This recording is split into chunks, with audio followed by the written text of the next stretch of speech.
Family, I know y'all saw that presidential debate last night, or at least clips of it, and I'm just here to say, I'm gonna put my 2 cents in on it at least a little bit. Okay, I'm not gonna go too much into detail about, how I feel about, either side, because I don't want to start cussing here on YouTube too much and them not, push the video or whatever. But I do want to still get my point across.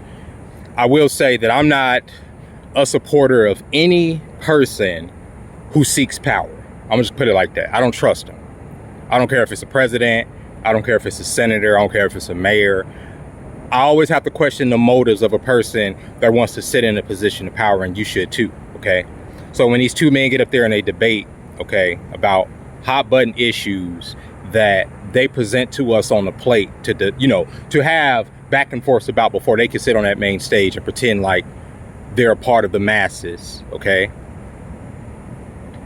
I question why you would want that scrutiny. Why would you want to be a part of that machine, right? Because ultimately a president doesn't control his destiny. A president has handlers. They have people in their ear. They have the machine behind them that supplies people that tell them things to help push the machine's agenda forward. Who is the machine? The machine is colonization. The machine is the monetary system. The machine is power. It's ultimate power. You can quantify it into different companies. You can break it down into different conspiracy theories, but the machine is the machine. The machine is what we're all a part of. It's when you go to the DMV, when you sign a form, a job application, when you clock in, when you cash your check, the machine. When you pay your car note, when you get in your car, when you get gas, the machine, all that stuff that makes that go, that artificial world, because it's all artificial.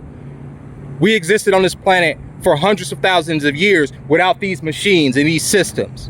But we are in the belly of the machine god now. That's what it is. And in this machine, we have to function a certain way. So when I say I question the motives of somebody that would want to be actively a linchpin in that machine, right? So I sit up there and I look at our two candidates. We have two 80-year-old men. Well, Trump's almost 80 something, okay? In a world where technology has just advanced so quickly around us. I'm 40 something, and in my lifetime, I see the world just completely change technologically, right? So I can imagine in even, being middle-aged, I find myself out of sorts sometimes. So I can imagine two elderly men knowing, who have been wealthy their whole life, being in touch with the people who are the gears in this machine. I just can't. So when people get up there and they defend these men, they pick a side, Biden, Trump, they're going to do this. I wonder, you're still going to be a cog within the machine. Nothing they said during those debates are going to make the load of work that you have to output in order for this machine to go any less. They didn't say anything about making our bank accounts bigger, really, right? They pointed fingers at each other.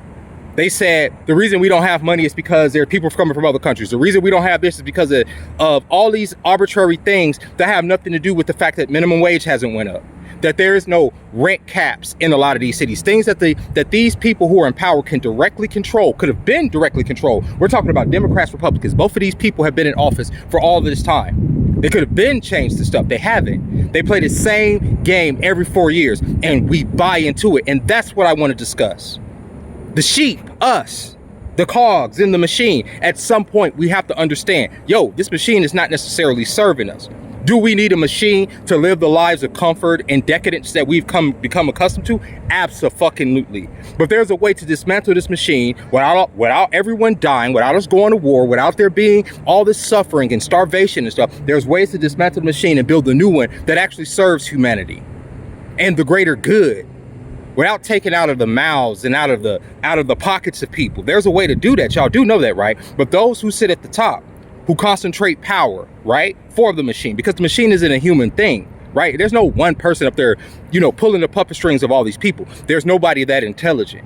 There's no human bloodline in the history of man that has ever been that intelligent. If there is something pulling the strings of mankind like that, it is either a machine, literally, a robot, an android, an AI something, or some type of, extraterrestrial intelligence. But it's not us. But we serve this machine. And at some point we have to say, God, the real God, Yahweh, who created this beautiful earth, the blessed earth, I call it, because it provides everything that a human needs to survive: air, water, food, nourishment. And these devils have perverted it all so that they can commoditize it and sell it to us. Food. Them. Next thing they talk about carbon emissions because they want to sell us air. But God provided all these things to us for free, the real God, right? But we abandon that God in favor, like I say, of the decadence, the comforts that the machine God offer us. Some of y'all call him the devil. He who wants to replace the real God's grand creation, right? But to me, it's a machine. It's like the board. It's like it assimilates us all. That's why these phones came about. That's why we're so connected. That's why social media has such a grip on us. But when I see two old men sit up there and they debate about issues that really don't affect them, that would never affect them, that they can sail off into the sunset in their golden age, right? Once they're done, and sit there and sip Mai Tais regardless if the world is burning or not, I don't take it seriously. And what I super don't take seriously is the people that get in my comments defending these men. I don't trust these people. I don't believe in Santa Claus. I don't believe in the Tooth Fairy. And I don't believe in powerful white men telling me that they're coming to help me. That's crazy. I would be stupid to do that, right? None of these men are going to make us better. None of these men are going to make us richer, right? Some people say turn to Jesus.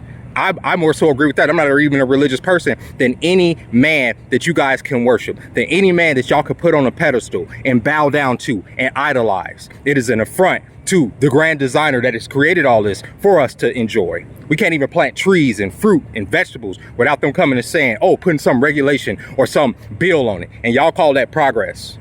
There's a certain group of people say, oh, we've advanced the world. Is this advancement? This technological nightmare that we find ourselves in, where most people can't even afford to fucking live? Why do we even have to pay for domiciles? We can't even just find a plot of land and build ourselves up because the machine has a control over everything. That's how it works. So when I sit there and I watch this presidential debate, it doesn't mean shit to me. I just see two men that want to lead young people into a new war. I see two men that want to, leave this legacy in history so that they can sit in somebody's history book. Who gives a fuck about your name? These bodies are temporary. Our souls are immortal, right? Do something right that's going to carry our species into a better tomorrow so that there is some understanding. Don't hide knowledge, right? Real knowledge. Not this perverted fucking Rockefeller bullshit that they pump into our kids' heads to where they got themselves not knowing whether they're girls or boys and whatnot. You understand? So I had to get this shit off, bro. That's my feelings about the presidential debates. I don't believe in none of that shit. I think these motherfuckers are opportunists. I think most people that seek power are narcissistic lunatics, right? Anybody that can sit up there and make the decision to drop a bomb on children, on hospitals, on countries, and just say, oh, well, that's collateral damage, is a freaking lunatic in my eyes, and always will be. You can't convince me otherwise. There's no amount of saying, well, that's just how it works. That's how the game is. I don't care. That it doesn't work like that in my eyes. So with that being said, ladies and gentlemen, don't fall for the freaking propaganda. We're all a part of this machine matrix, right? And we don't have to suffer in it. We can rebuild it, make something better. If we didn't idolize these men and hold our fate within their hands as if they're some type of demigods.